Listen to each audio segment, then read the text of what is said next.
Now really quickly before the video starts, I just want to say thank you guys so much for 50,000 subscribers. It means the world to me that you guys come and check out this content because I absolutely love making it. And I also want to say, as a way to celebrate this 50,000 subscriber milestone, I'm going to be doing a Q&A where you guys can ask questions, and you can ask your questions right in the comment section of this video here. Whenever I make the Q&A next week, we'll be able to come back to this video. I can look at all the comments and answer all of the questions that you guys may have. So if you've always had a question that you've wanted to ask me, whether it's about Skyrim, load orders, YouTube, or anything, you know, I'm very comfortable answering a lot of questions on this platform here. You guys truly mean the world to me, and I'm always looking for ways to give back, so if I can do a Q&A next week, I think that would be really great. And then later on in the month, I'm going to try really hard to get our RPG load order finished. I just finished all of the testing, so I just have to put the video together now and make it all nice. So I'm really excited to get all this new content out for you guys, but without further delay, let's sit back, relax, and jump back into a new episode of Modded Monday.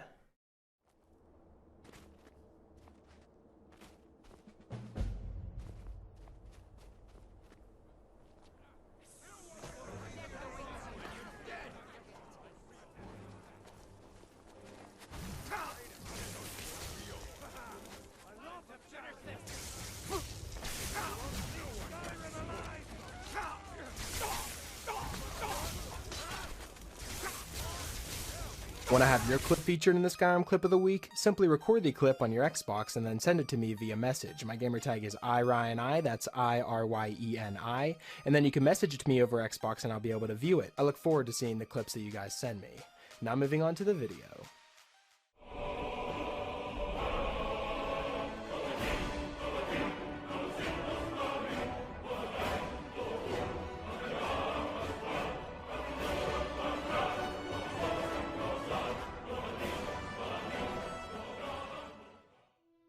Hey, what's up guys, it's Ryan, and welcome back to another episode of Modded Monday. We're on week number 241 now, guys.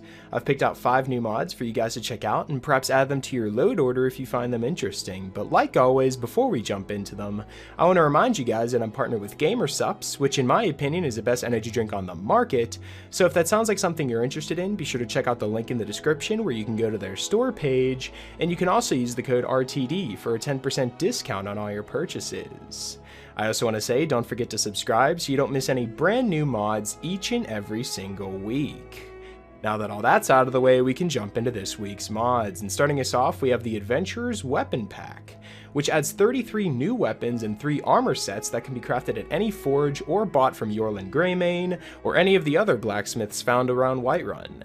The weapons added in this mod are the Excalibur, the Diamond Obsidian Claymore, the Copper Ebony Mace, the Ivory Katha, the Ivory Mace, the Crystalline Bow, the Crystalline Sword, Ionized Iron Katha, the White Iron Sword, and there's 33 here. There's so many different swords that we can find here, the Diamond Bow, the Silver Crossbow, and it's not just like one type of weapon. It's not just like a whole bunch of swords or a whole bunch of axes. This is a one-stop shop for every type of weapon you'll have at least one variant for.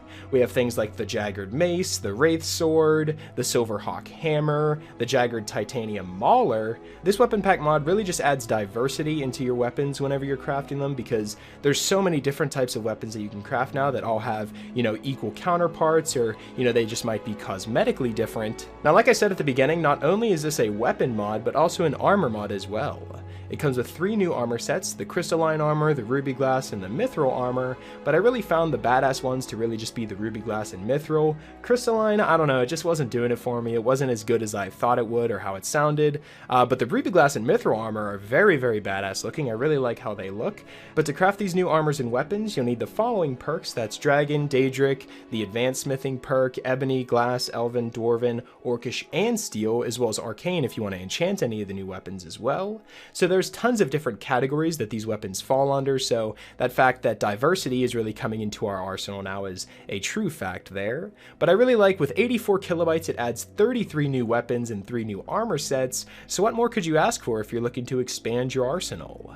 That's definitely why the Adventurer's Weapon Pack comes in at our number 5 spot, so I'd strongly recommend going out and downloading it and trying some of these new weapons out for yourself. Coming in at our number 4 spot, we have a brand new badass player home called the Ghost Gate of the Lost Palace. This adds a new player home that also comes with 3 followers. There's Lenrir the Werewolf, Hera the Hagraven, and Claudia the Vampire Child. The house also comes with a master bedroom with mannequins and weapon plaques, a follower bedroom as well as a child's bedroom, kitchen, spa room, throne room, and Will-o'-the-Wisps as well. This is definitely a first whenever it comes to house mods on this channel with this aesthetic. You know, we've covered arcane player homes and, necromancer player homes, but this one is kind of hard to really put an aesthetic on. It kind of has its own theme and its own feel to it, because yeah, it's kind of in the arcane area, but it also dips into necromancy as well, and then you also have werewolves and vampires inside your player home as well. This mod is pretty much like a crossover of all the different evil characters that you can play in the game. They all came together on some real estate and built this big mansion using all of their evil abilities, and this is what we're left with, the Ghost Gate of the Lost Palace, a new badass player home with its own unique theme and tons of new content to explore and actually use in your player home. So if you're looking for a new arcane type or maybe an evil player home, and you don't have that much space left in your load order, this comes in at 265.7 kilobytes, and it provides you with a very badass player home that you access through a portal, so you can keep all your evil doing away from Skyrim and in its own pocket realm. And that's definitely why this mod's featured here at a number 4 spot, so I'd strongly recommend downloading the Ghost Gate of the Lost Palace and becoming its proud new owner. Coming in at a number 3 spot, we have a brand new follower mod called Xelzaz, I'm pretty sure I pronounced that correctly, the fully voiced Argonian Telvanni follower. The mod page reads that Xelzaz is an excellent alchemist and chef, and in return for taking him with you, he'll cook you a warm meal twice a day, as well as a powerful potion of your choice each day too. He will occasionally provide cynical commentary on quests from an Argonian as well as a Telvanni perspective, and while he has the air of Telvanni arrogance, he's quite relatable and friendly. A proud Argonian from Thorm, he will occasionally speak in Gel and reminisce on both Morrowind and Blackmarsh. He currently has over 800 lines and has full commentary of main quest as well as smaller quests and parts of larger quest lines, and his own quest is currently in development too. Now where to actually find him is he's located by the southern Morrowind Gate, which is located east of Dayspring Cannon and northeast of Stendarr's Beacon, and you could speak with him and he'll then introduce himself. If you agree to bring him with you, you can ask him to read a book if you or him are carrying it, and he'll just read it to you, which I think is pretty cool.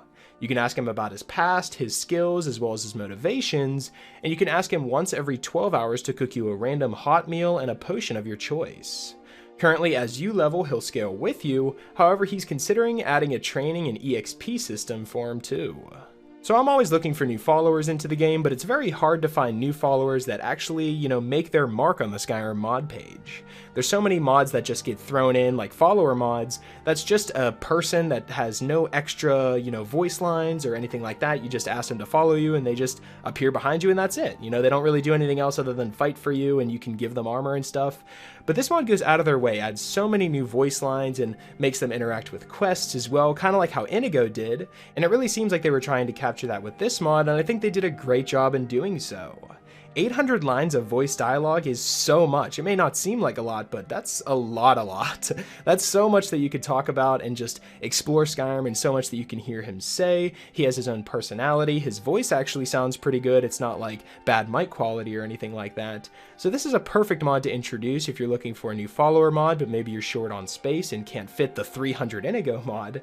Then this is a fully voiced Argonian named Xelzaz. He comes in at 58.39 megabytes, and he'll just completely transform your game and make it so you'll have a brand new companion by your side as you're exploring Skyrim again, and that's definitely why this mod's featured here at a number 3 spot, so I'd strongly recommend downloading Xelzaz, the fully voiced Argonian Telvanni follower. Coming in at our number 2 spot, we have a huge magic mod pack that's going to completely transform how you play as a mage in Skyrim. This is the Divine Warrior, Cleric Armor, Spells, and Weapons mod. And the mod page reads that this bundle is designed around providing a variety of armors, weapons, and spells suited to cleric or paladin characters. All of these armors come in cloth, and most of them are available in light and heavy armors as well. And this is a selection of the mod creator's favorite cleric, paladin, and battle mage armors from the fantastic Imitations mod. They've removed all the quest requirements so that you can just craft them from the get-go, and then on top of that you have new remastered Dawnguard Robes, a new weapon called Arcane's Whisper, which is equivalent to Dawnbreaker, and then another mod called Archer's Protector Amulet and Rings, which gives you rings and amulets that, while attacking with a bow, raises a ward that protects you against magic. So now an Arcane Archer is now a viable character that you can play. You also have Meridia's Champion Armor, which is a new badass armor set that can be crafted or purchased as a full heavy or light armor set. And then you also have Spellbooks, Scrolls, and Staves that can be now worn as accessories in the hand or on their back for the player's enjoyment. Located in a sack in the midden, which I showed you right at the beginning there, you get a whole bunch of new scrolls, tomes, staves that you can just have on your character, and it's just more of a cosmetic way of showing off your magic skills. You know, you can have a tome that sits on your back right side that has you do, 25% more destruction damage, and you just see a book on the back of your character too, which is really cool. I think that's something that should be included in the game, more things to put on your character. I just really enjoy having as many possibilities of customization as possible, and if you're using my mod pack mod list, you'll know that we also use mods such as Bandolier Bags and Pouches, which gives you bags and pouches that you can have on your character. Then you have the Cloaks and Capes mod, which allows you to have a cape. You have the Wear Multiple Rings, where you can wear like 10 rings at once. There's so many ways to cosmetically change our character already that just adding this mod on top gives you a way to have it in an arcane style instead of just a bag and pouch on your back. You can now have a spell tome on your back, or maybe just a scroll that's just hanging from your side, or a staff going across your back even though you have a sword equipped. There's so many different ways that you can use this mod, and this is just one mod included in this giant mod pack here, so this is a great mod pack to download. With all these amazing mods added together, we just come to 43.47 megabytes, which isn't that bad, It's a very good mod pack to download if you're looking for a new arcane style, or maybe you're just trying to completely do a new mage character and you want to have as many mage mods as possible. Then the Divine Warrior, Cleric Armor, Spells, and Weapons is definitely a mod I'd recommend checking out. Coming in on our number 1 spot this week, we have an absolutely huge weapon mod pack that adds over 70 new weapons into the game. This is AlucardWK Swords All-in-One, which combines all 35 of AlucardWK sword mods that have been released so far. Most of these have one-handed and two-handed versions and can be crafted at a forge with the right perks. And I know exactly what you're thinking, you just said 70, but then you said it combines all 35 of the sword mods. Well, each and every sword mod that's included in this list has a one-handed and a two-handed version. So whether you are a one-handed or two-handed character, you now have that same exact sword. So technically, there's over 70 weapons added here. I really like whenever weapon mod creators do things like that, because not everyone plays as a two-handed, or not everyone plays as a one-handed. So in order to make it so everyone can use the sword, they just make it so there is a one-handed and two-handed version, and sometimes one smaller than the other, which I think is a really cool detail. But now actually jumping back into the AlucardWK Swords All-in-One mod, there's so many different swords listed here, and I don't even think I can pronounce all of these correctly. I definitely will try though. We have Hinterclaw, the WK27 Katana, which is a Daedric weapon. We have the Glamdring, Anduril, Artorias, the Obsidian Katana, the Dragon Slayer, which is probably the most badass one in my opinion. You have the Moonlight WK27, the Blade of Olympus WK27, Dragon Breath, the Warmonger Sword, the King's Sword, the Sword of Shadows, the Soul Reaver, the Legacy of Molag Bal, as well as the Goldmoon Sword. Now obviously I didn't read all the names of every weapon in this list because that would just be boring, and also I can't read, but all of the swords in this mod are absolutely incredible. It looks like they spent so much time making these higher resolution textures actually work properly, and as opposed to the Adventurer's weapon pack, which just kinda uses older textures that were already in the game to keep a low memory space, this mod goes above and beyond and uses custom assets to really blow the texture quality out of the water there. So just like I said for the number 5 spot, if you're looking for a brand new arsenal to use in Skyrim and you actually do have enough load order space this time, say you have a bunch of memory space left over, then the AlucardWK Swords All-in-One is definitely a mod I'd recommend checking out, because there's so many swords to just try out and have fun with, and they all look so different than the original swords in Skyrim that you almost won't want to go back to the original weapon set. And that's definitely why this mod's featured here at our number 1 spot, so I'd strongly recommend downloading the AlucardWK Swords All-in-One mod. So that's pretty much it for this week's episode of the top 5 Skyrim mods of the week. Hopefully you guys did enjoy, and if you did, I'd appreciate it if you left a like and subscribe if you're new. It really helps me out a lot. And if you have any suggestions for mods you'd like me to cover in future top 5 mod episodes, be sure to let me know in the comment section below, or you can follow me on Twitter. I'll be sure to leave my Twitter in the description, and you guys can follow me on there and leave me suggestions there as well. Special shout out to my Patreon supporters. Thank you guys so much for everything that you guys have done for me. And yeah, that's pretty much it. Hopefully you guys did enjoy, and I will talk to you guys later.